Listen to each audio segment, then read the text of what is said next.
What's going on, everybody? Aidan from Birds vs. Boys here. We are on the cusp of the Eagles taking on the Tampa Bay Buccaneers Monday night in prime time. If you can see behind me, it's windy, it's rainy. We won't have to deal with that as the Eagles head to Tampa Bay for a little primetime action. Again, Thursday night primetime, followed up by Monday night primetime. A lot of primetime action for the Eagles this year. This is another one in 2-0 teams. I don't know if we expected that going into week 3 against the Buccaneers, who didn't look like they were off to a hot start there in the offseason. But here they are, 2-0. Been impressive a little bit so far, and a big game, a good litmus test for the Eagles on Monday night. So let's break it down from both sides of the ball, because I think both teams have a lot going on, and they've had a lot of storylines so far this year. For the Eagles, that's been the storyline we've been talking about since probably the day after the Super Bowl. This team could go right back there, but they'd have to stay as healthy as they did last year. Well, they didn't. They just didn't. From day one, they were not as healthy as they were a year ago. Nakobe Dean, Kenny Gainwell, Reed Blankenship, and James Bradbury all got hurt in week 1. The good news is a lot of those guys are coming back, and it's some reinforcements that I think can really help the defense in a variety of ways. So Reed Blankenship, James Bradbury, full go in practice. Bradbury cleared concussion protocol, so he'll be on the field. I think him being in this game is key for a variety of ways. And Blankenship being back, I think just the depth at safety in general is very helpful. I think that they were kind of just trying to plug holes. Like, you ever see like the whack-a-mole situations where you hit one and another one comes up. That's how the secondary felt against the Vikings on Thursday night, where they tried to plug one thing, like Avonte Maddox Blankenship didn't play, so they tried to fill the safety. And then Avonte Maddox got hurt, so then they had the plug slot corner. So they were just constantly plugging, and nothing ever seemed to totally work. Although they did bend, they never broke, and they did win the game. Having those reinforcements back will be huge. One, for depth and just the versatility that they bring.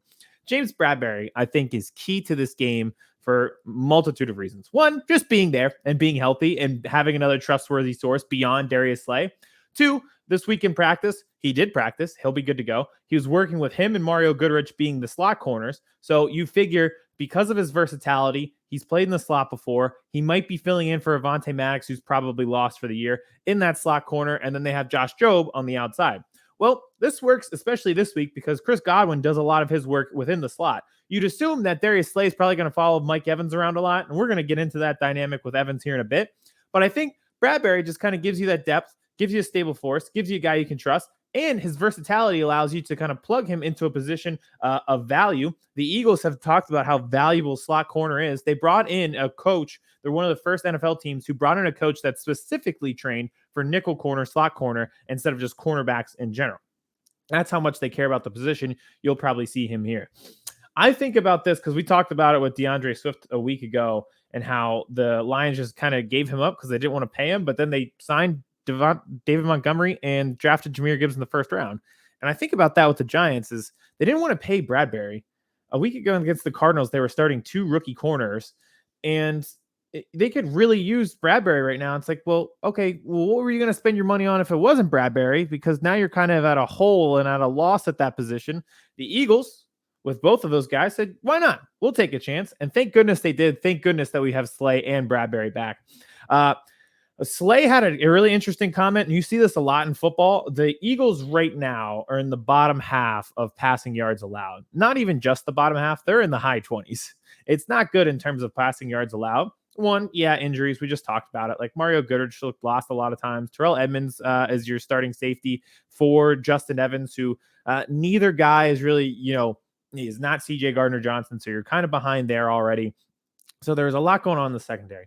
But in both games, they went up big, and then all of a sudden the teams had to throw to get back in it. We may not think about that with the first game against the Patriots because it was so close at the end, but they were up 16-0, and that's kind of when Mac Jones really took off and started to have to sling it and got his tight ends involved, started to go across the middle of the field.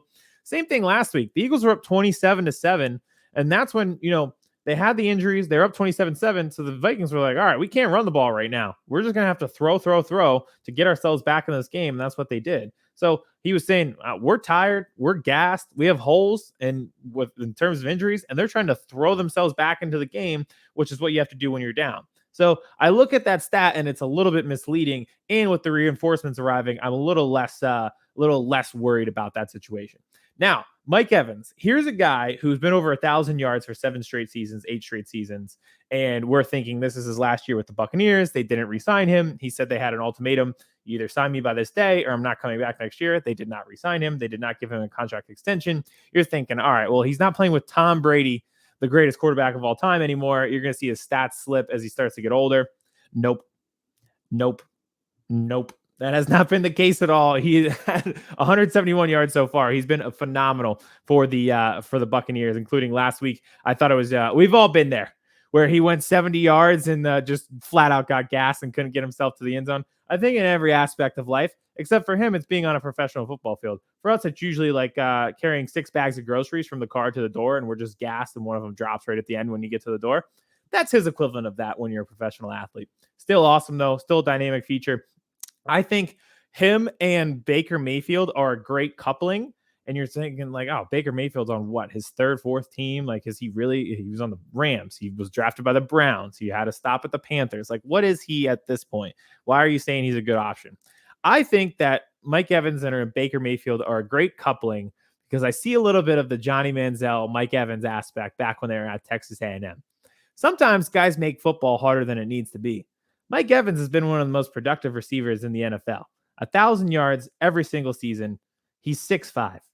Baker Mayfield has that mentality. He's like, listen, even if sometimes he's covered, even if it's one-on-one and the guy's on him, why don't I just throw it up to the tallest guy who's been a productive receiver in the NFL for years and find out what happens? We would see that with Manziel at Texas A&M all the time. He's like, well, I'm under pressure.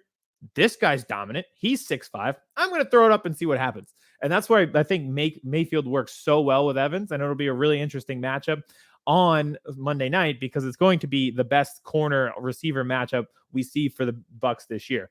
They played the Vikings, not a great defense. The Bears, oh my goodness, could you have a worse week? It was a disaster. So in terms of the Bucs being 2-0, in terms of the Baker-Mike Evans relationship, it's good so far, but this is their first real test. And Slay versus Evans will be primetime television. It'll be awesome.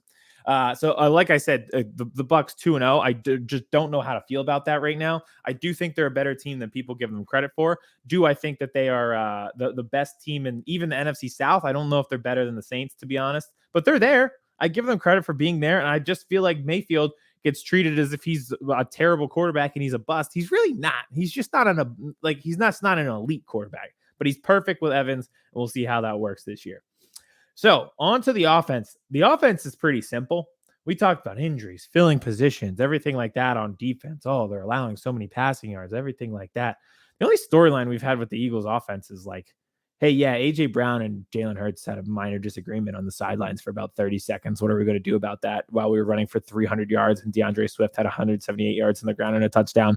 So Brian Johnson, who got criticized a lot in week 1 against a good Patriots defense who were just living in Groundhog Day and playing the same game where they're close but not getting over the hump, he made some great adjustments with that run game where early on you could see they were trying to force it to Dallas Goedert, who didn't have a reception a week ago. They were trying to take the deep shots, and they actually did hit one successfully on that first drive to Devontae Smith, but they're trying to hit the home run. And this has been league wide. Defenses just aren't allowing that home run play. They're kind of playing this safety net defense where they don't want anything over the top. They don't want the receivers getting behind them, limiting explosive plays as much as they can. It's not an Eagles exclusive strategy on defense or scheme. It's just been the way of the land in terms of the NFL this year. Unless you're Tyreek Hill, no one's really been getting behind you, and Devontae Smith did it twice, which is quite impressive. So I thought it was pretty cool that they made this adjustment to the run game and just were like, all right, well, if this is what you're going to give us, we'll just take it. If you want us to be in 2nd and 3, fine. We'll just be in 2nd and 3. And for the first quarter, they hadn't figured that out. And it was a little confusing and it was really frustrating because you're seeing Hurts take a lot of shots and you're like, we gave this guy hundreds of millions of dollars. Could you not get him killed? But that adjustment that they made from 3 quarters on led to over 200 yards rushing. They completely dominated time of possession. They completely dominated total plays. They had multiple 16-play drives. They had multiple drives that lasted over 7 minutes. And it just gassed the Vikings, but that's what they were allowing. And that's what the Eagles have to do. And that's what I thought was so smart by Brian Johnson. If the defense doesn't want to allow the home run play, fine. We're going to run it down your throat behind the best offensive line in football. and it's going to be 2nd and 3. And when it comes down to it, on a situation like we saw in the Vikings game where it's 3rd and 3, we just ran it 2 times in a row. Are you worried about DeAndre Swift? Are you worried about Jalen Hurts using his legs? Or are you worried about the deep shot to Devontae Smith, which is what they hit on in the second half on their second possession? So you almost lull them where you're like, we're going to just fucking just slam right into you again and again and again, tire you out. 2nd and 3, 2nd and 4, DeAndre Swift, Kenny Gainwell will be back. Good luck. Then all of a sudden, Hurts keeps one. Then all of a sudden they take the deep shot. So I think what you're going to see is the inverse of last week, where they were trying to take the deep shots earlier. They were trying to set up the passing game. They were trying to get Hurts' legs involved. This week, it's going to be Gainwell, Swift, Rashad Penny, carry again and again and again. Early in the game, run to set up the pass. I would not be shocked at all to just, go the inverse. It's like how Jamie Moyer used to throw 84 miles an hour changeups, and people would be like, I can't fucking hit this shit because I'm so used to hitting 98. Now the ball's coming in at 84 and it's throwing my brain off. That's what the Eagles are going to do to the Bucs, I think, on Monday night. But it's a lot better front seven than the Vikings. That's not saying much. Even at the game where, as you can tell, I do a YouTube podcast. I'm not exactly an NFL coach. Being there, you could see their front was set up, almost daring the Eagles to run. It's a bold strategy considering how good the offensive line has been over the past 3 years and considering the rushing metrics that the Eagles have had since Hurts took over as a starting quarterback. But be my guest. So we'll see how the Buccaneers play it on Sunday. But I wouldn't suggest how the Vikings do it, which was daring them to run. They're more athletic. They have more talent. Quan Alexander talked about how fun it was to play on that defense. So we'll see how it goes. Last point, we have a new punter. I think the best debut for him would be if I just never saw him and didn't know that he existed. So Braden Mann, glad you're on the team. Hope I just never see you. I hope we score 45 and you are useless. No offense. But that's it. So this will be an interesting game, primetime game. I love that the NFL is doing 2 Monday Night Football games. Rams and Bengals are the other games starting at 8. The 2 games this last week were duds, and usually that's how it goes. If they're duds, the law of averages tells you if you get 2 games that suck, the 2 next ones are going to be awesome. So hopefully we get 2 awesome games and another Eagles victory. Reminds me a little bit, of last year, Vikings Monday Night Football, week 2, early in the season. We'll see if we can get it done, and we will talk to you then. We'll be back next week with our recaps of both the Cowboys game and the Eagles game. We'll talk to you then. We'll see if we can both prove to 3-0.